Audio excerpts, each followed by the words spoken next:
My name is Tom Harlan, and I'm a man in my late 30s, 38 to be exact. I live alone in a one-bedroom apartment in Portland's Pearl District. The walls are exposed brick, the kind real estate listings call industrial charm, but they just stay cold all winter. If I lean far enough out the window, I can see the Willamette River sliding past downtown, gray and steady under the rain. I work as a mid-level IT specialist at a software company called Cascade Labs, downtown on the 5th floor of a glass building that always smells faintly of burnt coffee. My job is fixing bugs in apps, fitness trackers, grocery delivery services, things people use every day without thinking about the guy who keeps them running. It pays well enough for rent, health insurance, and a decent IPA on Friday nights, but it never feels like enough. I wasn't always this way. I grew up in Boise, Idaho, in a split-level house with a backyard swing set and a garage full of tools. My dad worked as a mechanic at a Ford dealership. My mom taught 3rd grade. Sundays meant church, then roast chicken and mashed potatoes. My sister Katie was the golden child, straight A's, soccer captain, the one everyone expected to succeed. I was quieter, always in the basement with an old Dell, teaching myself to code simple games in BASIC. I liked the logic of it, the way everything had a right answer if you just found the right line. Love, though, was something I saw in movies or in Katie's high school boyfriend, who brought her flowers on Valentine's Day.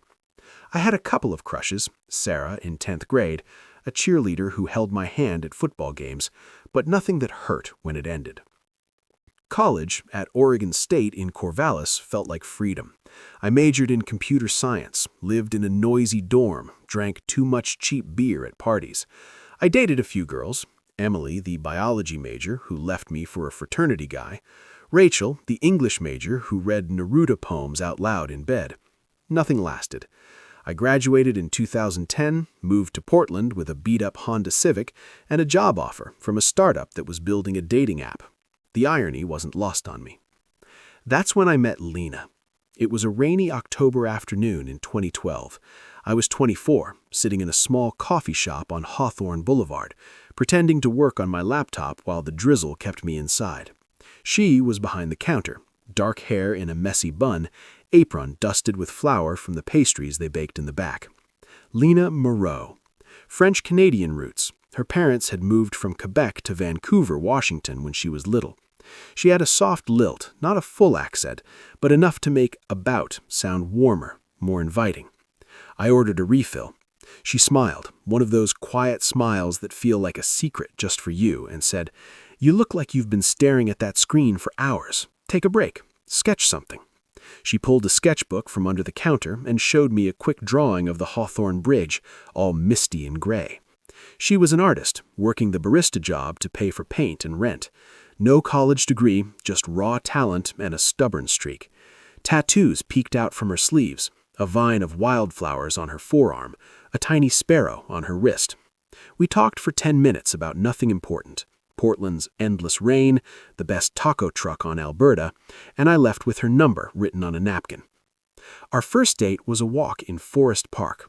The trails were muddy, leaves turning gold and crimson. We hiked up to Pittock Mansion, sat on a bench overlooking the city, shared hot chocolate from a thermos she'd brought. She laughed at my terrible jokes, told stories about growing up bilingual, how her dad taught her to draw by copying old comic books. By the time we walked back to her car, I was already falling. We started seeing each other almost every day. Nights at her tiny apartment in Buckman, cooking pasta with cheap sauce, watching indie films on her laptop. Weekends driving to Cannon Beach, building sandcastles in the cold wind, or thrift shopping downtown while she hunted for vintage dresses and I looked for old vinyl records. Lena was nothing like anyone I'd dated before. She didn't care about career ladders or suburban houses. She wanted to open a gallery someday, travel to Paris, see the real art her grandparents talked about. Her apartment was a mess of canvases, bold, abstract paintings, streetcar sketches, portraits of strangers. We'd lie in bed, her head on my chest, and she'd trace patterns on my arm as we talked about the future. "What if we just packed up and drove to California?" she'd say. "Lived in a van, painted murals on the beach." I'd laugh, but part of me wanted it desperately. With her, life felt wide open. I started sketching, too, bad stick figures that made her giggle. She taught me to see the world differently, not as code to debug, but as lines and shadows to capture. We took a weekend trip to Mount Hood, rented a cabin, snowshoed by day, sat by the fire at night. She painted the mountain, I read a novel. "This could be us forever," I said one night, staring into the flames. She smiled and kissed me. Why not? But families have a way of pulling you back. Mine did. I'd mentioned Lena to my parents casually over the phone. At first they were polite. "Sounds nice, Tom. Bring her home sometime." Then the questions started. Does she have a degree?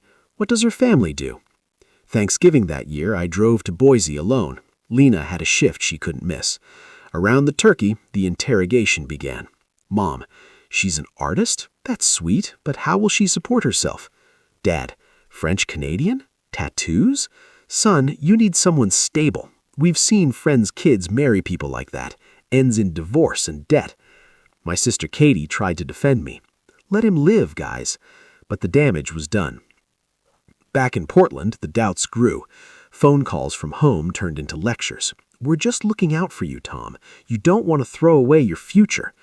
Lena noticed I was pulling away. "What's eating you?" she'd ask, pouring wine on her balcony.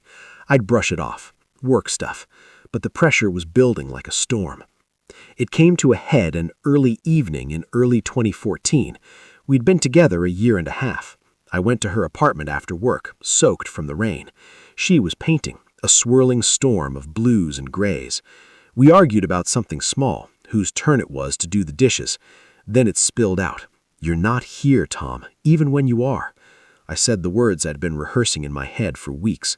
"My family, they don't think this is right. You're too different.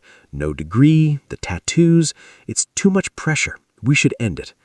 The room went silent, except for the rain against the window. Lena set her brush down. She looked at me like I'd slapped her. No yelling, no tears at first, just quiet hurt.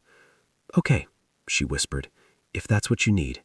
She handed me my key and closed the door softly behind me. I walked home in the downpour, feeling like the worst kind of coward. That night I lay awake, replaying every second. What if I'd fought? What if I'd told my dad to go to hell? But I didn't. I chose safe, easy. The months after were a haze. I threw myself into work, earned a promotion, moved to a nicer apartment. I dated a few women, office types, stable, predictable, but nothing stuck. Every laugh reminded me of Lena's. Every quiet moment echoed her absence. I drove past that coffee shop on Hawthorne sometimes, half hoping to see her behind the counter. Once I did. From across the street, she was smiling at a customer, hair longer now. I kept walking. Years passed. I turned 30, bought a Subaru for the rainy roads. Friends got married, had kids. I went to their barbecues, played uncle to their toddlers, then came home to silence. My parents visited occasionally. "You're doing great on your own, Tom," but they didn't see the hole inside me. I started checking her Instagram. Guilty, late-night habit. Lena is now an illustrator in Seattle. Posts of book covers, murals, a husband named Alex, a graphic designer, wedding photos on a beach, her in a simple white dress, a baby girl 2 years later, chubby cheeks and Lena's eyes. She looks happy, but I know that smile. It's the one she wore when she was hiding pain. Nights like tonight, when the rain hammers the window, the regret floods in.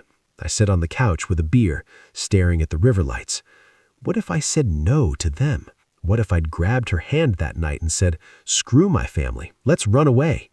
We'd be in a house in the woods maybe, her studio full of paints, me working remote, kids running around, laughter filling the rooms. Instead, I'm here, alone, scrolling old photos on my phone. Us at Cannon Beach, her sketch of me asleep. The beer goes flat, the TV drones in the background. I think about messaging her. I was wrong. I miss you every day. But I delete it. What's the point? She's moved on. I'm stuck in this loop, the what-ifs circling like vultures. Work keeps me busy. Alarm at 6:30, coffee, Max train downtown, meetings about server updates, lunch from a food cart, pho today maybe. After work, gym or a walk along the waterfront. but the emptiness follows. Friends say, "Get out there, Tom. Tinder, bars." I try, but dates fizzle. "You're nice, but distant," she said. She's right. Holidays are the worst. Christmas in Boise, family gathered, gifts under the tree, Katie's kids tearing wrapping paper. Mom asks, "Anyone special?" I shake my head. Dad claps my shoulder. Plenty of time. But time's slipping. I'm 38. Lena's life is full. Mine is half empty. One weekend, I drive to Cannon Beach alone, walk the sand where we did, wind whipping my face. Haystack Rock looms, waves crashing. I sit on a log, sketch a bad drawing of it, like she taught me. Tears come then, salty as the sea. "What if?" I whispered to the wind. Back home, I pour another beer, lie in bed. Rain lulls me to sleep, dreams of her laugh. Dear audience, if you like my story, kindly like, subscribe, and share.